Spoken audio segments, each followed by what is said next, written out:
Today we'll be starting with electromagnetic induction. To understand electromagnetic induction, you should have a thorough knowledge of the previous topic. The previous topic cleared one very important concept, that is creation of a magnetic field when a conductor carries current, right? So we know already that if a conductor carries electric current, then that conductor produces a magnetic field around it. Okay, when a conductor carries an electric current, it produces a magnetic field around it, and the direction of the magnetic field we got it by the right hand thumb rule. Similarly, any loop of wire also produces a magnetic field around it, and the magnetic field produced by any loop of wire is similar to that of a bar magnet. Okay, magnetic field produced by loop of the wire is similar to that of bar magnet, and we used this concept to study the working of a motor, right? So what happens in a motor is basically you are passing electric current through the loop, and because of the force acting on the loop, it rotates.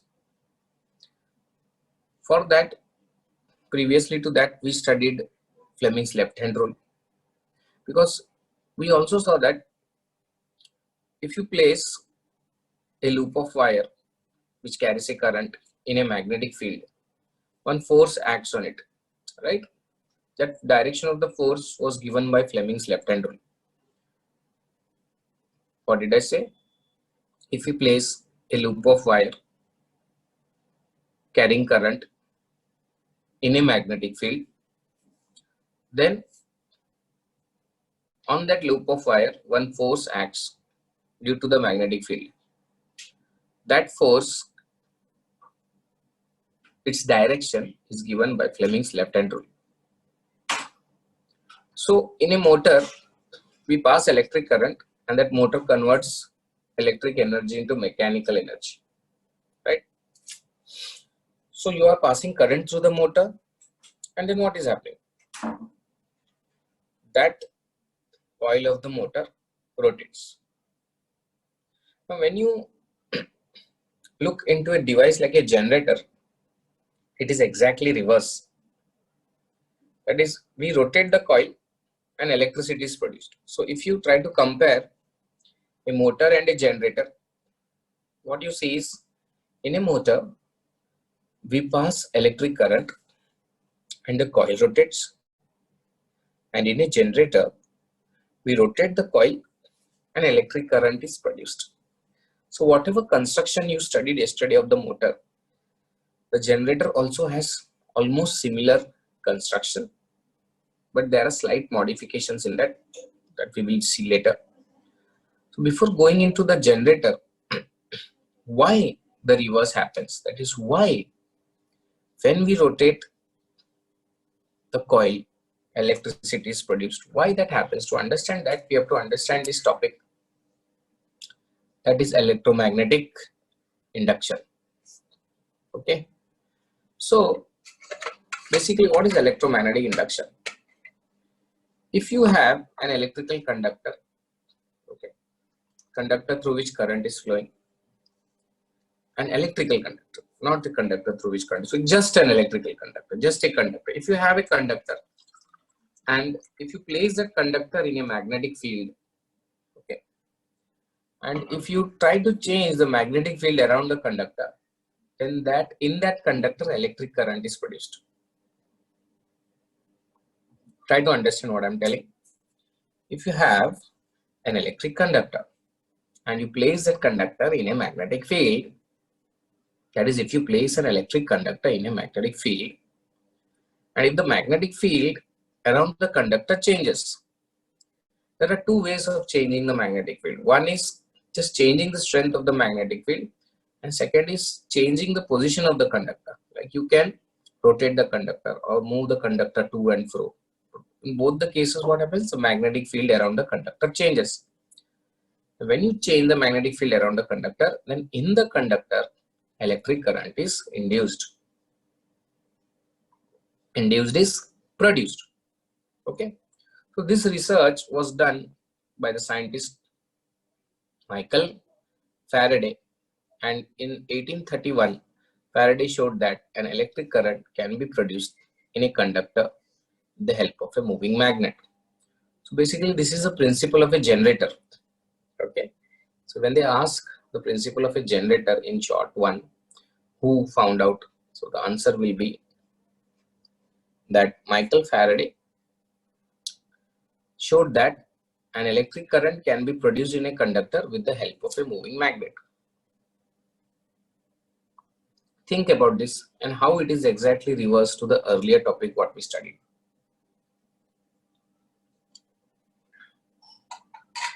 What we studied earlier, yesterday, that is, that if you pass current through a conductor, it produces a magnetic field around it. But what are you studying today? That if you place a conductor in a magnetic field and if you change the magnetic field around the conductor, then it produces an electric current. Got it? If you place a conductor in a changing magnetic field, then it produces electric current in the conductor. So in the conductor, an electric current will be introduced. So its value will depend on many factors, are the strength of the magnetic field, okay, number of loops in the coil, and so on. So now we are not going into that, but just we want to know what is electromagnetic induction. Induction induced is being produced. What is being produced? Electric current. Because of what? Magnetic field. That is why it is called electromagnetic induction. So Michael Faraday showed that an electric current can be produced in a conductor with the help of a moving magnet. So let us look at one of the devices which works on this principle. So we have here a device which is a galvanometer. It is a very sensitive device. Okay, it works on the same principle as that of the electric motor. So basically there is a coil of wire and that coil will be between the two poles of a magnet. Okay, so let us trace the content in the textbook so that it will be easy for you to understand while writing answers. So a coil is positioned between the pole pieces of the magnet in such a way that the pointer on the galvanometer dial is always connected to it. Okay, so the pointer of this, so if you see this galvanometer, there is this pointer at the center. Okay, so galvanometer's pointer is always at the center. It can move either to the left or either to the left or to the right. Okay, depending on the direction of the current, because you saw in the initial experiments and if you change the direction of the current, the direction of the magnetic field also changes. Is it not? You studied that if you change the direction of the current, the direction of magnetic field also changes. That is why the pointer can go in any direction. So it is in the center. Generally, if you look at voltmeter and ammeter, the pointer will not be here. Okay. So in voltmeter and ammeter, the pointer will be to the left. But when you look at the galvanometer, the pointer is at the center because it can get deflected in any direction. So basically there is this coil and this coil is between the two poles of a magnet. Okay, so whenever a small current, okay, for example 1 milliampere flows through the coil will rotate. Now why it will rotate is because this rotation is given by Fleming's left hand rule, and this rotation will be proportional to the current. Okay, actually more the current will flow, more will be the magnetic field and more will be the deflection.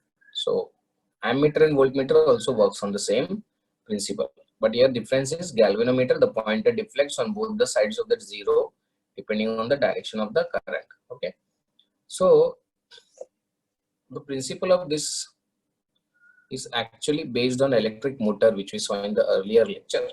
I continued it with this electromagnetic induction because that is the order in the book. This topic is actually connected to the earlier one.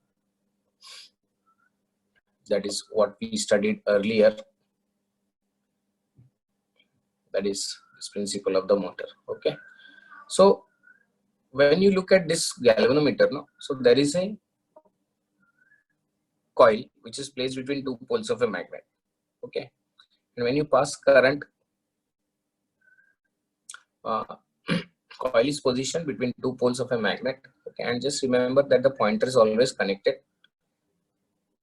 Pointer on the galvanometer dial is always connected. Okay. So connections are such that there is continuity in the connection. And whenever current flows through the coil will get magnetized, right? So there is a small coil, and when the current flows through the coil, it becomes a magnet.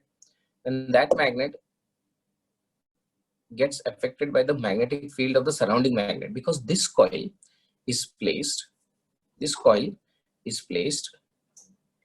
between the two poles of the other magnet. So this coil has its own magnetic field because of the flowing current, and then again there is a magnetic field, so there will be deflection, right?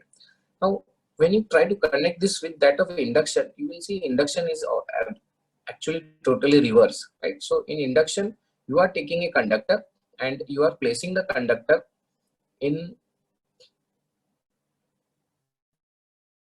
a magnetic field. So you're taking the conductor and placing the conductor in a magnetic field. So when you place a conductor in a magnetic field, what type of magnetic field? It is not just a magnetic field, it is changing magnetic field. So when you place a conductor in a changing magnetic field, okay, then in that conductor, electric current is induced. Okay.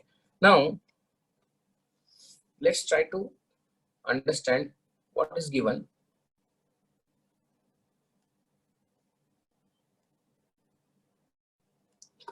for the working of galvanometer. If you see the construction you saw, and this working was based on the principle of motor. Okay, but you know why we study now along with electromagnetic induction is because when, as I told you, if you place a conductor in a magnetic field, then in that conductor, in a changing magnetic field, if you place a conductor in a changing magnetic field, then in that conductor, electric current is produced, right? So we have to measure the electric current, is it not? These electric currents are very small, and depending on the direction of the magnetic field, you can, like, depending the direction of the current also will change in the coil. So depending on that, the pointer will move either to the left or the right. So the galvanometer concept is given along with induction for the same reason that we use a galvanometer for measuring the small amounts of current which are produced by electromagnetic induction. Okay. So here you can see, here very interesting topic is given. Okay.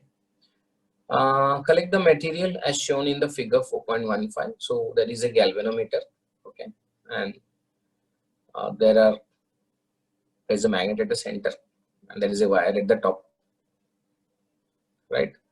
So keep the bar magnet erect in such a way that its north pole or the south pole is just below the copper wire. Now if the wire is kept moving from A to B, so if you keep on moving the wire, that is how you can move the wire. You can just move it up and down. You see that the galvanometer shows deflection. Pointer in the galvanometer shows deflection. Matlab means what is happening? Okay, what is happening? See here, this is the wire. Okay, the wire is moved up or it is moved down. So when you're moving the wire up and down, the magnetic field which is associated with the wire changes. Understand? When you're moving the wire up or down, the magnetic field with the wire which is associated with the wire changes. Why it changes?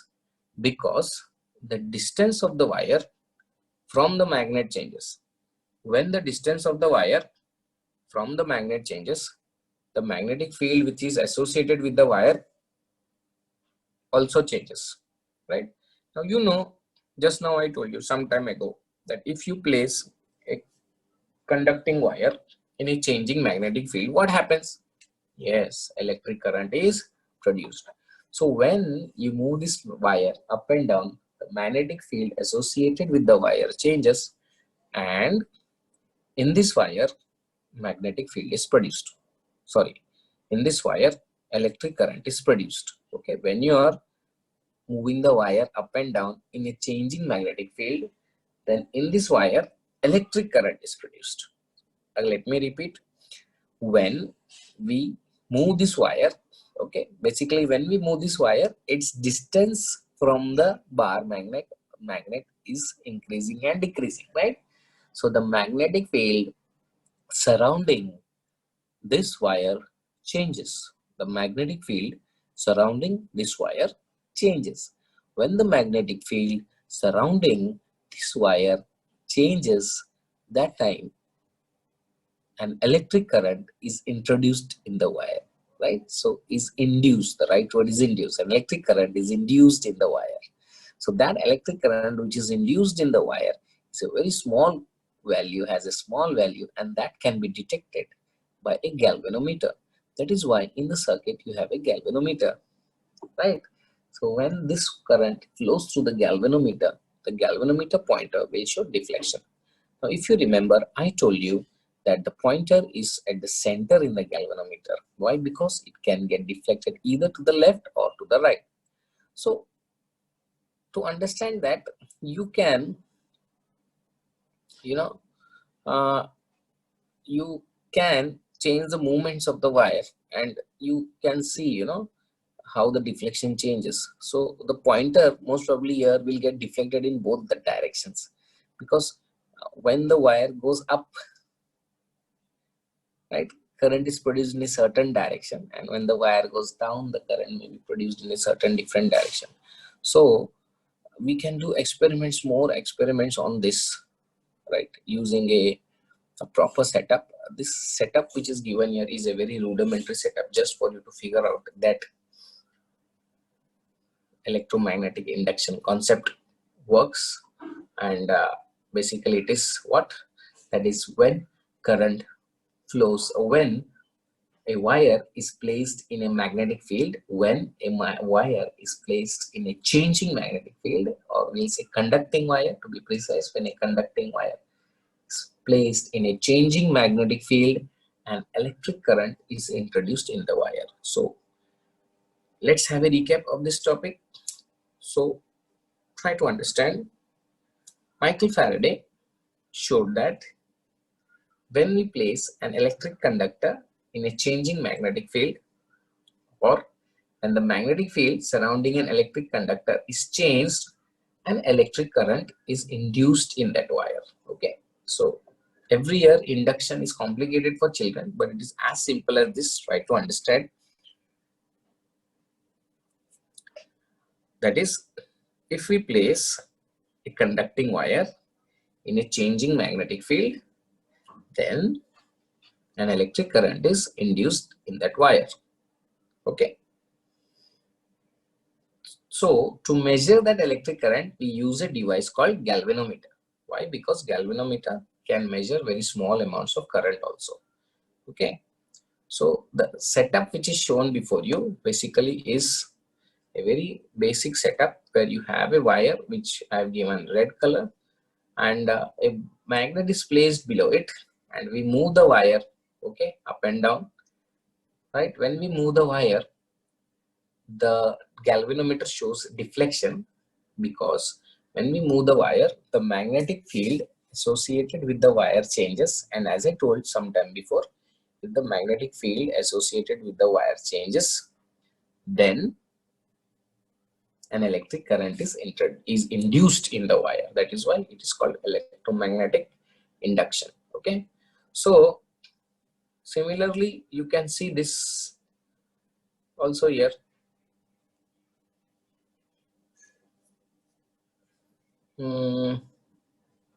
For a solenoid. Okay, so let's see here and try to understand what is explained in the book. Complete the circuit as shown in figure 4.16a. So figure 4.16a has just a solenoid connected to a battery, and there is a galvanometer, and galvanometer is used to measure the current. So basically there is a coil of wire, and this coil is a coil to which the galvanometer is connected, and there is another solenoid coil.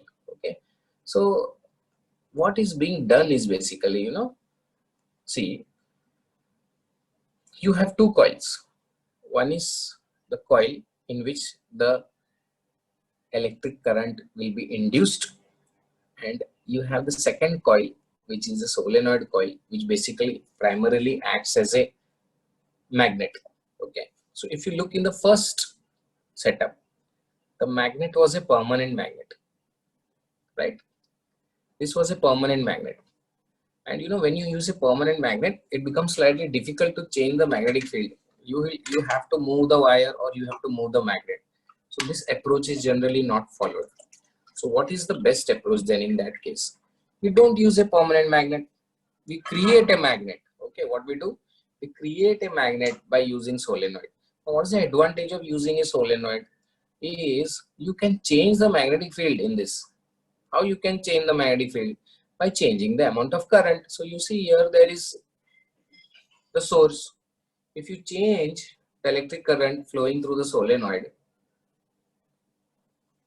okay, if you change the electric current flowing through the solenoid, then the magnetic lines, as you can see, a magnetic field which is produced, this also will change. So it is very easy. But if you place a bar magnet there, permanent bar magnet, it is difficult because the permanent bar magnet will have a constant magnetic field.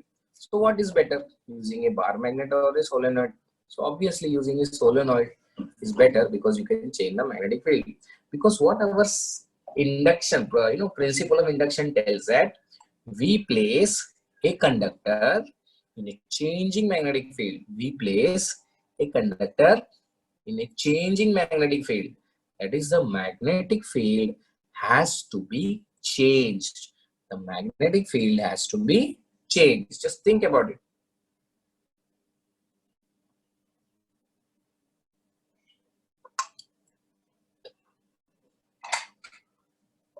Okay, so then we have a coil of wire. Let me give it green color. So this is our coil of wire in which the current is going to be induced, and we have our solenoid. So this is our solenoid, as you can see, it's very clear. Now what we do is we pass current through the solenoid, and then solenoid behaves like a bar magnet, right? And we change, the amount of current flowing through the solenoid. When we change the amount of current flowing through the solenoid, what happens is the magnetic field also changes. So when the magnetic field changes, what will happen in the coil? Electric current is induced. Okay, so this comes as a separate question along with the diagram. So question will be, what does this diagram represent or show or explain? So this diagram represents the concept of electromagnetic induction. This setup, this experiment, this diagram represents the concept of electromagnetic induction. Okay, second question will be like, how is or when is the in which coil the electric current is generated, and they will tell you to label it A or B. So you will have to label the coil to which the galvanometer is connected will have current induced in it. Okay, now what happens when the current is increased or decreased in the solenoid? When the current is increased or decreased in the solenoid, the magnetic field surrounding the coil, that is a coil A, let's label this A, the magnetic field surrounding the coil A changes, and when the magnetic field surrounding the coil A changes, electric current is induced in this coil. What is the use of the galvanometer? The galvanometer is used to measure the electric current which is produced in the coil. The galvanometer is used to measure the electric current which is produced in the coil. So understand the setup, and what is the difference between the earlier setup? Actually, it is the same. Though it is same, it is very different from the fact that here you had a bar magnet, because of which you could not change the magnetic field, but in the second setup there is a solenoid, so you can change the magnetic field. Okay, and in the first setup we had to change the wire's position, but in the second setup we don't have to change the wire's position because we can change the magnetic field. Understand? We can change the magnetic field.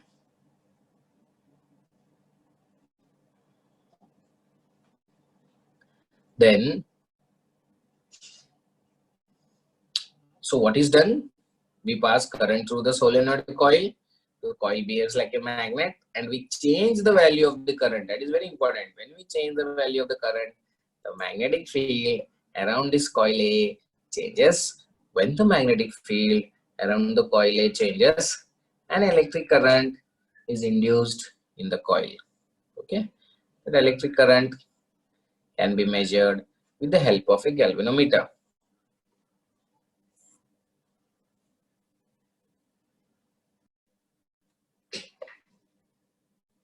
So, if you look at this diagram, basically what is shown is they have kept the current in the solenoid coil constant, and the solenoid coil is displaced longitudinally. When the solenoid coil is displaced longitudinally, okay, then the magnetic field associated with the secondary coil, that is A, that magnetic field changes, because see, there are two ways of changing the magnetic field. Okay, one way is changing the current in the coil, which I told you that is a primary reason a solenoid coil is used. Okay, second is by changing the position of the coil, solenoid coil, with respect to the coil A. Means we are increasing, or we can increase or decrease the distance. When we increase or decrease the distance, okay, when we increase or decrease the distance, then the magnetic field which is surrounding the coil A, that magnetic field will change. If the magnetic field surrounding the coil A will change, then the electric current which is induced in the coil, electric current will be induced in the coil. Okay. So if you look at the diagram carefully, you will realize that the solenoid coil is basically being moved towards the coil A and away from the coil A. When you move the solenoid coil towards and away, so what are you doing is you are changing the magnetic field surrounding the coil A, right? So when you change the magnetic field surrounding the coil A, electric current is induced in the coil. Okay, so this is the same Faraday's principle only, but a better option would be here to change the electric current in the coil. Okay, that is better than moving the solenoid coil, but this is your primary aim is changing the magnetic field which is surrounding the coil. Okay, so you can change the magnetic field in two ways. One way is by changing the current in the coil. Second way is by changing the distance of the coil from the coil. Okay, so when you change the distance of the solenoid coil from the coil A, then you see that the magnetic field changes, and when the magnetic field changes, current is induced in the coil. Okay, so again this diagram can come and they will ask you when the current is passing through the solenoid coil, and if you change the displace the solenoid coil longitudinally, what will happen in the coil A? So you have to write in the coil A, electric current is induced. How is it measured? It is measured using a galvanometer. Okay, now interesting point is you would like to know what is the direction of the induced current, right? So for knowing the direction of the induced current, we use the Fleming's right hand rule. Okay, and the Fleming's right hand rule, as you can see, last time it was left hand, this time it is right hand, so you have to use your right hand, and you have to stretch your middle finger, index finger, right, and thumb mutually perpendicular to each other. Okay, so in the textbook there is a particular order, and in the board exam you have to follow that order. So check out the order which is mentioned in the book. Stretch the thumb. First is the thumb, second is the index finger, and third is the middle finger, in such a way that they will be perpendicular to each other. So this is similar to left hand rule. Stretch the thumb, the index finger and the middle finger. This you should do with your own hand when we speak. Stretch the thumb, the index finger and the middle finger in such a way that they are perpendicular to each other. In this position, the thumb indicates the direction of the motion of the conductor. So first the thumb comes, right? So remember, don't change the order in the exam. The thumb indicates the direction of motion of the conductor. The index finger indicates, so here we have the thumb indicates the direction of motion of the conductor, okay?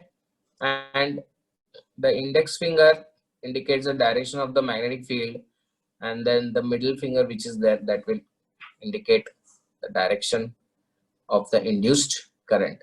So it goes like this, anti-clockwise, okay? So the sentence in your book you have to follow. So they have followed a certain order, you have to follow that. So let's start again. So you have to stretch the thumb, the middle finger and the index finger such a way that all are perpendicular to each other.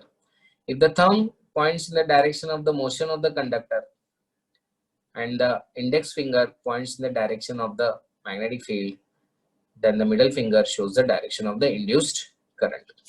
Okay. If you know the left hand rule, that right hand rule becomes simpler. Is it not? Because both are similar. Only difference is in left hand rule, the current comes first and the force acting on the conductor comes last. In right hand rule, the motion of the conductor comes first and the think about it. In left hand rule, the current comes first and the force acting on the conductor comes last because it is connected to motor. And right hand rule, the motion of the conductor comes first and the induced current comes last because it is related to generator, right? So in the exam you may get the hand or you may get this diagram and you have to label it. Okay, so perpendicular up is motion of the conductor and your index finger will show the direction of the magnetic field and the middle finger will show the direction of the induced current. Okay, so try to put this again into the deep layers of your brain. That is, stretch the thumb, the index finger and the middle finger in such a way that they will be perpendicular to each other. In this position, the thumb indicates the direction of the motion of the conductor. The index finger, the direction of the magnetic field, and the middle finger shows the direction of the induced current. So to remember the order, just remember, if you hold your right hand, okay, then your order is like this, okay? That is, the thumb comes first, the index finger second, and last is the middle finger, that is the induced current. So as you can see, this is similar to the left hand rule, only the order is different, okay? And we will try to just go through this Faraday's law of induction, which we already saw, but they have given separately again and can be asked in the exam. Okay, so then you are supposed to write this also. If a current is switched on or off in the solenoid coil, a current is induced in the coil. Which is current is induced in the coil? This coil is at coil A, which I had mentioned. Actually, we say we should have told primary coil, secondary coil, but since it is not mentioned in your book, primary coil, secondary coil, I did not use the words. But actual word to be used is primary coil and secondary coil. Primary coil is a coil through which is used as a magnet, and the secondary coil is a coil through in which the current is induced. Okay, so if a current is switched on or off in the primary solenoid coil, then a current is induced in the secondary coil. I hope you got that now. Such an induction is also observed when the current in the solenoid coil is increased or decreased. That is what I was talking about. Current is induced in the coil when it is moved aside from front of the solenoid coil, from front of the solenoid. That is, if you move the solenoid to and fro. From these experiments, it is understood that whenever the number of magnetic lines of force passing through the coil changes, current is induced in the coil. So what you can get from this, very important. From this, it is understood that whenever the number of magnetic lines of force passing through the coil changes, current is induced in the coil. This is known as Faraday's law of induction. Current produced in the coil is called induced current. I told all these things. Only point is when you are moving the solenoid coil, that is a primary coil, closer or away from the secondary coil, then the number of lines of force, magnetic lines of force, okay, associated with the secondary coil changes. The magnetic lines of force changes, the current induced also changes. Okay, so if in exam you get for 1 mark, what is Faraday's law of induction? Okay, then you are supposed to write this in the beginning, and Faraday showed that electric current can be produced in a conductor with the help of a moving magnet. If you get it for more marks, then you should write this. Okay, whenever the number of magnetic lines of force passing through the coil changes, the current is induced in the coil. This is known as Faraday's law of induction. The current produced in the coil is called induced current. Okay, so this was the topic of induction. After this, we have to study motor.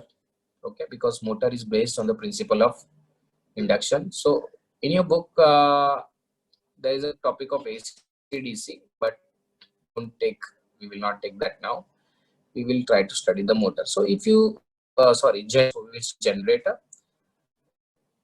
And if you look at generator, you see it is constructed and all looks similar to the motor.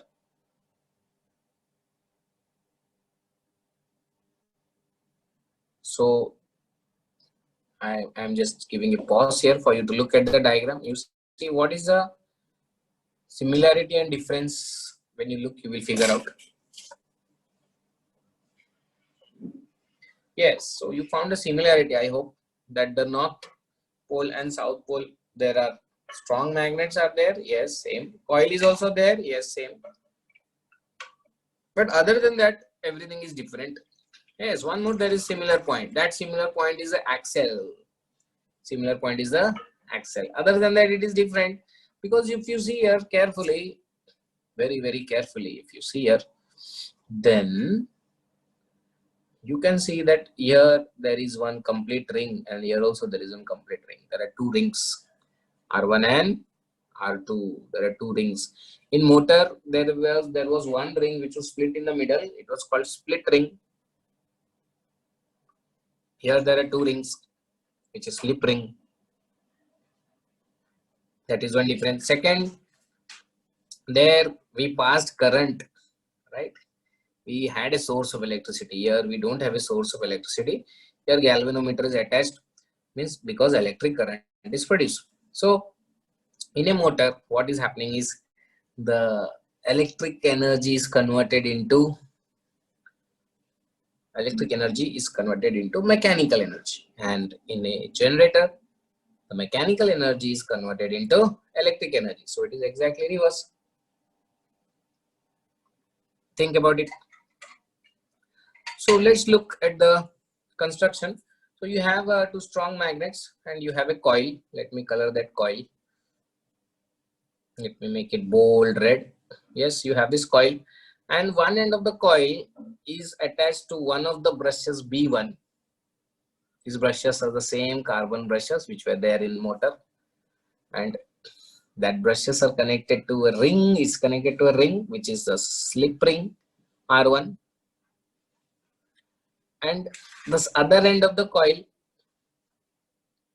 okay, I'll extend it further here. Yes, is connected to the slip ring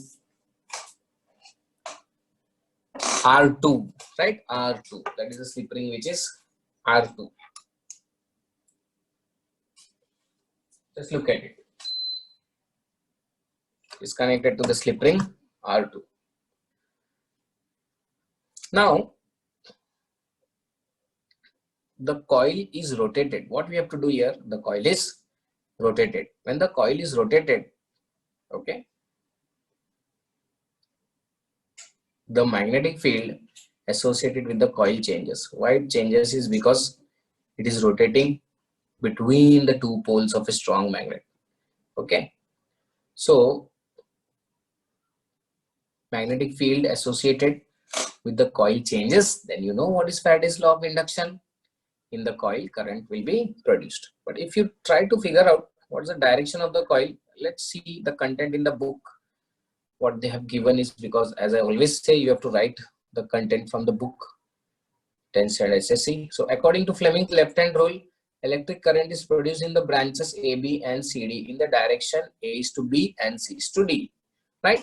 So according to Fleming's right-hand rule, if you apply right-hand rule here, you will see that the induced current will be from A to B. Okay, let me zoom it, from A to B in this coil and from C to D in the other arm. Okay, and so the current, how it will flow? The current will flow, let me use the black color, and with that we will show A, B, C, D. That is how the current is flowing. Okay, that's the direction of the current. And in the external circuit, how the current will flow? So when the current is flowing like this, see again, let me show A. Let me change the color now. I'll make it yellow. So A, B, C, D, right? After this, how the current will flow in the external circuit, that will be shown with green. Okay, so that you can understand. So in the external circuit, the current will flow like this.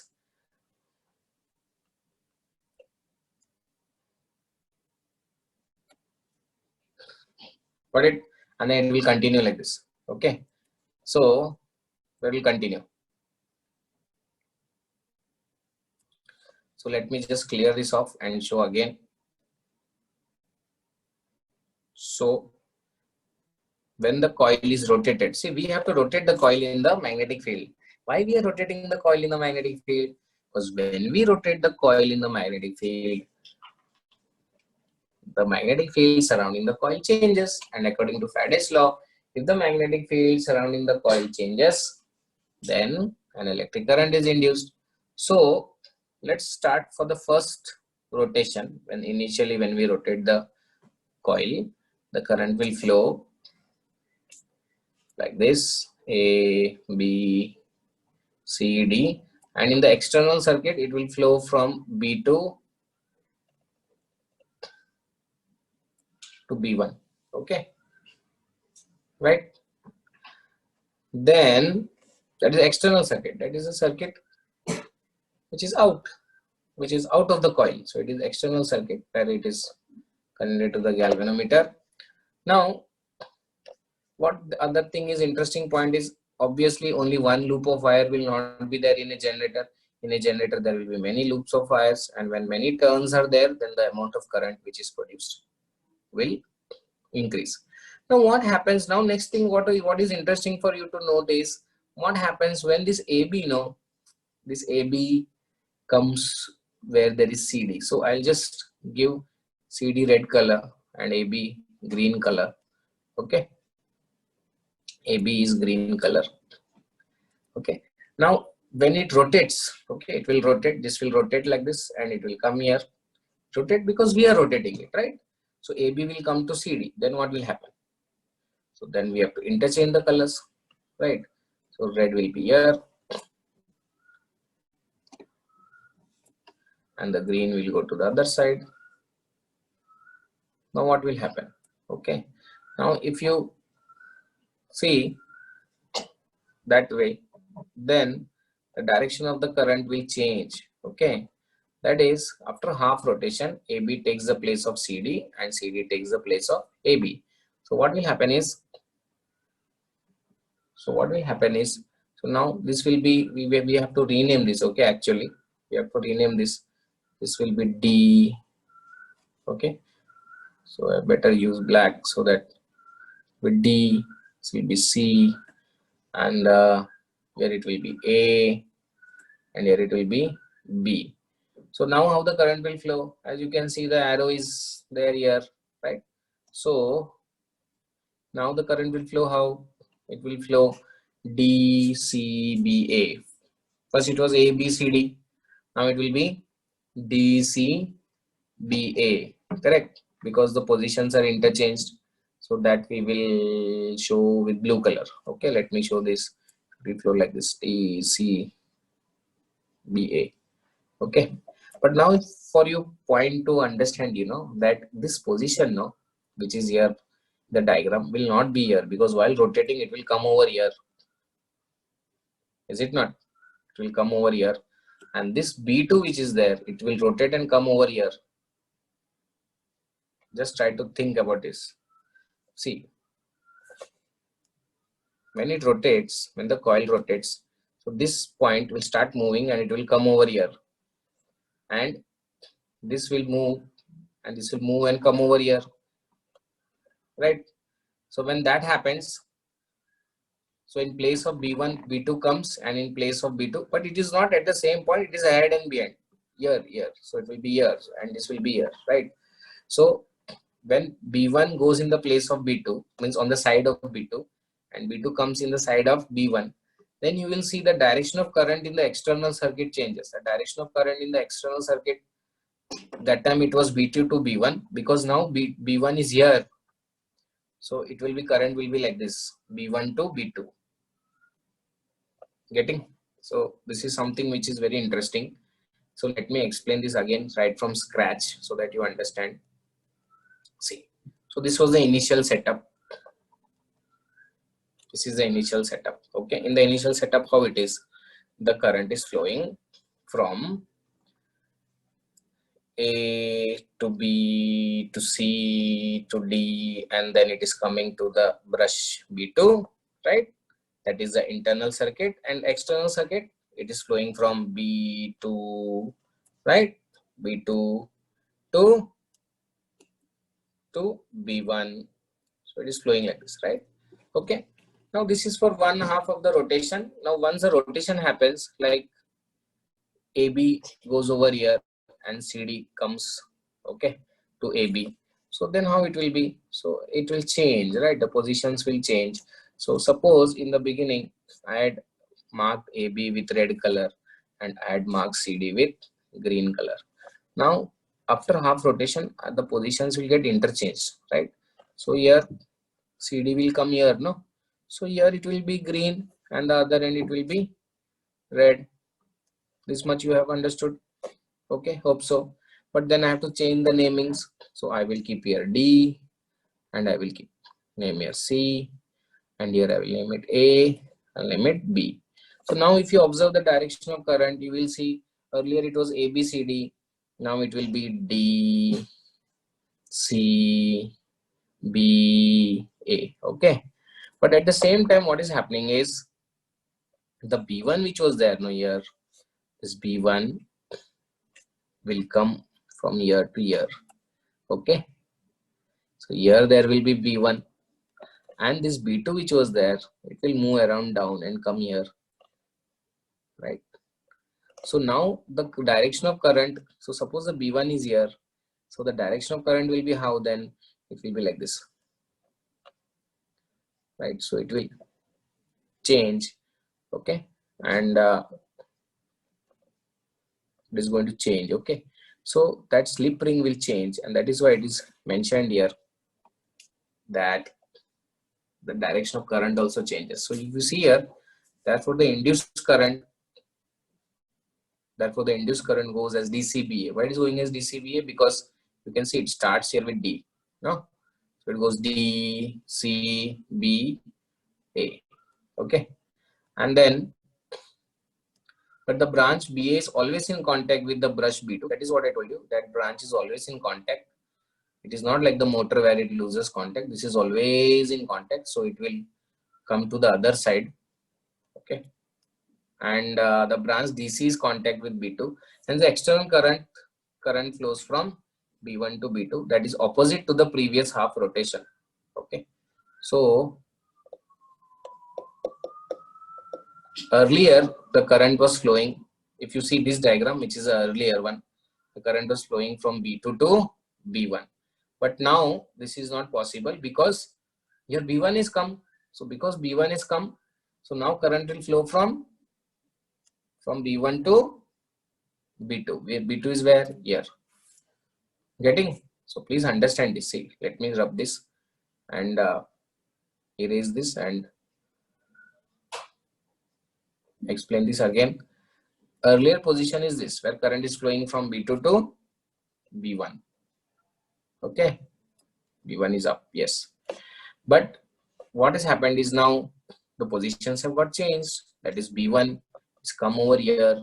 Come over here means this is the point where B1 is, right? And B2 is come over here. Is it not? So now what will happen? So the current will flow from B1. So it will flow like this to B2. Got it? So in the beginning half of the rotation, the current was flowing from B2 to B1. But for the remaining half of the rotation, the current is flowing from B1 to B2. Right? So this direction of the current is opposite for every half of the rotation, and that is why, you know, this current which changes its direction for every half of a rotation is called AC current, alternating current. Yes, that is the reason in the topic that given alternating up, but I did not take it. The simple reason that it breaks the continuity of the topic of Faraday's induction. So remember, any current when it changes its direction for every half of the rotation, that is AC current. Okay, is an AC current. So the current which you get through this generator is an AC current. Why it is an AC current? Is because the direction of the current does not remain constant for both the halves of the rotation. What is the meaning of halves of the rotation? Those who have not understood halves of the rotation, half of the rotation is initially AB, where there was AB, and that comes to the point where there was CD, that is one half. The next half, the AB will again come back to its original position, that is the next half. So like yesterday's motor we saw, that is a half of the rotation. Okay, so I try to explain this in as much as detail as possible. Also do watch the animation videos which will be posted on the website and below this lecture, and try to understand it as much as possible. So please see the video lectures of this many times and try to understand this.